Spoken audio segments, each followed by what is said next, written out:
My name is Margaret. And my name's Marco. And we are both here today from the Blessed Two Catholic School to interview Newcastle striker Dwight Gayle. Your career in football started at the Arsenal Academy at the age of 7. What were your memories at Arsenal? I have a lot of fond memories when I was playing at the academy, but at the end of each season we used to play like at one of the stadiums, like we're here today. We played at Chelsea, and I remember scoring a free kick at Stamford Bridge, and obviously that was a really fond memory, and I look back at it with happiness, obviously. When you were younger, did you ever consider a career outside of football?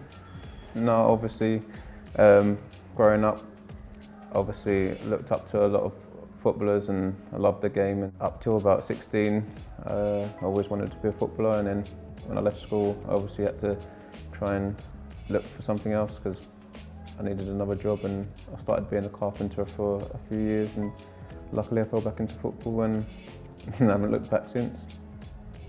What is one piece of advice you would give to young footballers with the art of scoring goals? Just to be confident and believe in your ability, and just keep getting in the right spots, and even if you're not scoring them, just keep trying and keep practicing things in training that you're going to be doing in a game. When you first signed for Newcastle, you had to go through the tradition of standing up and singing a song in front of your teammates. What made you choose Wonderwall from Oasis? Obviously being at a few other clubs, and I'd been through the initiation process and perhaps didn't go as well as I liked, and a few of the boys sung Oasis previously and they'd done quite well, so I thought I'd try and copy, and it didn't go to plan. Do you feel pressured wearing the famous number 9 shirt of Newcastle?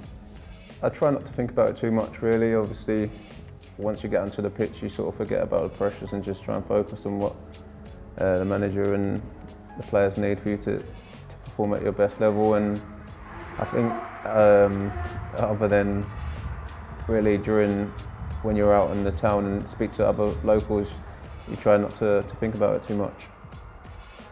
Rafael Benitez has a reputation for being a great manager.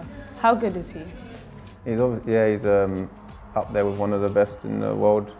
You obviously know his previous clubs he's been at and previous cups he's won, so you know what he brings to the table. But one of the big things I think he does that people don't sort of hear about is his man management, and the sort of players he brings in sort of work perfectly because we have a great group of lads, and I think that's partly the reason why we've been so successful. Who's the biggest joker in the Newcastle dressing room? I'd say I was up there with one of them, but other than myself, I'd probably say Murphy.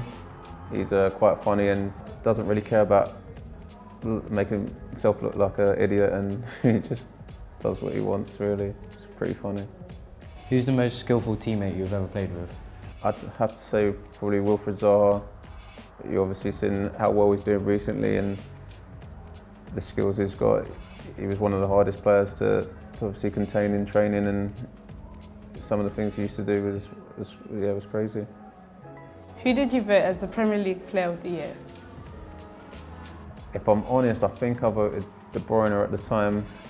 Obviously, I think he's one of the best all-rounded players, and he's someone that I'd love to play with, as I think some of the passes he does and his first time balls into the striker and his crosses across the front, I think I'd work off really well, and I thought his technique on both feet is sensational, and I think he'll continue to improve, and City have done so well, thankfully, a lot because of what he's done and his assists, so that's why I voted. But obviously Mo Salah has been phenomenal this season, and you can't really put it past him, and he was a deserved winner. Who do you think the best striker is in the world? I'd have to say Harry Kane at the moment. I think what he's doing in the Premier League each season is unbelievable, and it doesn't look like he's never going to score. And you can see even when we played against him, there wasn't much really in the game, and it just, because of a bit of brilliance, what he done was a great finish. Will you be tuning in to watch England in the World Cup this year? You wait for it every 4 years, and can't wait to support the boys, and hopefully they can do us proud and hopefully win the World Cup. What role can the PlayStation Schools Cup play for helping unearth stars of the future?